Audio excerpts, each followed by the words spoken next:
Hello everybody, and thank you for sharing your time with me. I'm sending this message through various different channels to reach my dear Russian friends and the Russian soldiers serving in Ukraine.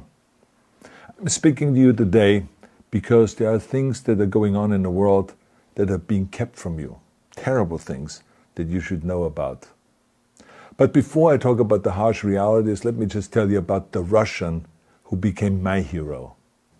In 1961, when I was 14 years old, a very good friend of mine invited me to come to Vienna and to watch the World Weightlifting Championships.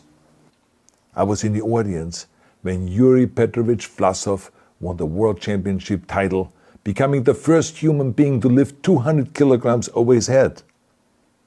And somehow a friend of mine got me backstage. All of a sudden, there I was, a 14-year-old boy, standing in front of the strongest man in the world. I couldn't believe it. He reached out to shake my hand. I still had a boy's hand. He had this powerful man's hand that swallowed mine. But he was kind, and he smiled at me. I will never forget that day. Never. I went home and I put his photo above my bed to inspire me when I started lifting weights. My father told me to take down that picture and to find a German or an Austrian hero. He got really angry, and we argued back and forth. He didn't like Russians because of his experience in the Second World War. You see, he was injured at Leningrad, where the Nazi army that he was part of did vicious harm to the great city and to its brave people. But I did not take the photograph down, no, because it didn't matter to me what flag Yuri Vlasov carried. My connections to Russia didn't stop there, by the way. Oh, it actually deepened when I traveled there with bodybuilding and for my movies and met all my Russian fans. And on one of those trips, I remember, I met Yuri Vlasov once again. It was in Moscow during the filming of Red Heat, which was the first American movie allowed to film in Red Square. Now, he and I spent the whole day together. He was so thoughtful, so kind, and so smart, and, of course, very giving. He gave me this beautiful blue coffee cup. And ever since then, I've been drinking my coffee out of every morning. Now, the reason why I'm telling you all of those things is that ever since I was 14 years old, I've had nothing but affections and respect for the people of Russia. The strength and the heart of the Russian people have always inspired me. And that is why I hope that you will let me tell you the truth about the war in Ukraine and what is happening there. No one likes to hear something critical of the government, I understand that. But as a longtime friend of the Russian people, I hope that you will hear what I have to say. And may I remind you that I speak with the same heartfelt concern as I spoke to the American people when there was an attempted insurrection on January 6th last year, when a wild crowd was storming the US Capitol, trying to overthrow our government. You see, there are moments like this that are so wrong, and then we have to speak up. And it's exactly the same with your government. I know that your government has told you that this is a war to denazify Ukraine. Denazify Ukraine? This is not true. Ukraine is a country with a Jewish president, I might add, whose father's 3 brothers were all murdered by the Nazis. You see, Ukraine did not start this war. Neither did nationalists or Nazis. Those in power in the Kremlin started this war. This is not the Russian people's war. No. As a matter of fact, let me tell you, what you should know is that 141 nations at the UN voted that Russia was the aggressor and called for it to remove its troops immediately. Only 4 countries in the entire world voted with Russia. That is a fact.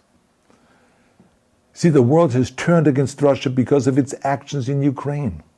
Whole city blocks have been flattened by Russian artillery and bombs, including a children's hospital and a maternity hospital. 3 million Ukrainian refugees, mainly women, children, and elderly, fled their country, and many more are trying to seek to get out. It is a humanitarian crisis. Because of its brutality, Russia is now isolated from the society of nations. You're also not being told the truth about the consequences of this war on Russia itself. I regret to tell you that thousands of Russian soldiers that have been killed.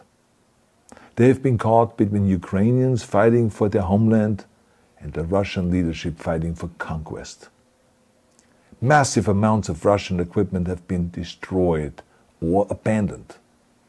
The destruction that Russian bombs are raining down upon innocent civilians has so outraged the world that the strongest global economic sanctions ever taken have been imposed on your country. Those who don't deserve it on both sides of the war will suffer. The Russian government has lied not only to the citizens, but to its soldiers. Some of the soldiers were told they were going to fight Nazis. Some were told that the Ukrainian people would greet them like heroes, and some were told that they were simply going on exercise. They didn't even know that they were going into war. And some were told that they were there to protect ethnic Russians in Ukraine. None of this is true. The fact is that Russian soldiers have faced fierce resistance from the Ukrainians who want to protect their families and their country. When I see babies being pulled out of ruins, I think that I'm watching a documentary about the horrors of the Second World War, not the news of the day. Now let me tell you, when my father arrived in Leningrad, he was all pumped up on the lies of his government. And when he left Leningrad, he was broken, physically and mentally. He lived the rest of his life in pain. Pain from a broken back, pain from the shrapnel that always reminded him of these terrible years, and pain from the guilt that he felt.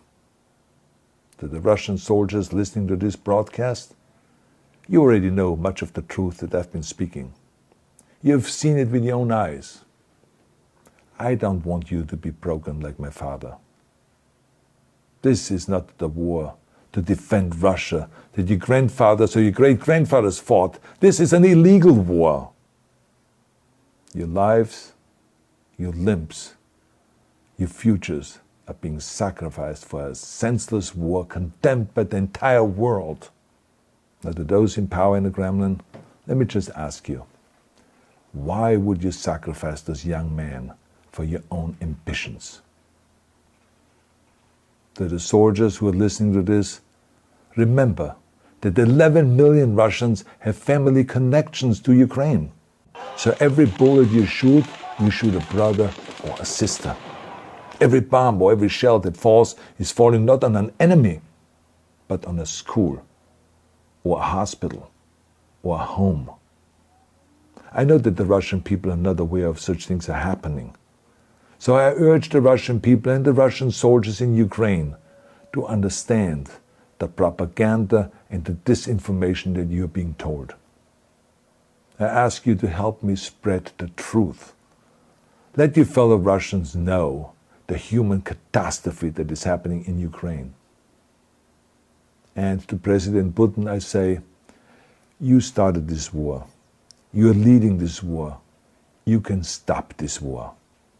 Now, let me close with a message to all of the Russians who have been protesting on the streets against the invasion of Ukraine.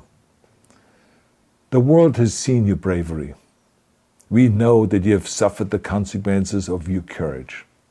You have been arrested, you have been jailed, and you have been beaten. You are my new heroes. You have the strength of Yuri Petrovich Vlasov. You have the true heart of Russia. My dear Russian friends, may God bless you all.